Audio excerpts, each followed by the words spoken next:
అప్పటికప్పుడే పాటలు కట్టి ప్రతి మాటలోనూ పాటలో ఉన్న సౌందర్యాన్ని అందచేసి సామాన్యుల గుండె చప్పుడును దశాబ్దాల పాటు పంచిన గుమ్మడి విఠల్ గారు గద్దరిగా మారి మరి అందరిలో స్థిర స్థానాన్ని సొంతం చేసుకున్నారు. గద్దర్ గారి కుటుంబ సభ్యులకు శుభాకాంక్షలు. అమ్మ విమలమ్మ గారికి నమస్సులు.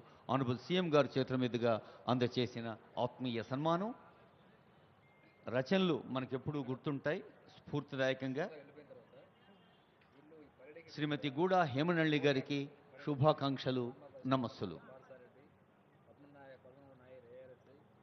జయకేతనం అనే గీతాన్ని అందశ్రీ రాయటం, సాక్షాత్తు ముఖ్యమంత్రి గారు చూడండి ఎంత ఆత్మీయ ఆలింగన దృశ్యం కనిపిస్తోందో. ముఖ్యమంత్రి స్వయంగా స్టూడియోస్లో కూర్చొని ఆ పాటకి ఒక రూపకల్పన చేయటంలో వ్యక్తిగత శ్రద్ధ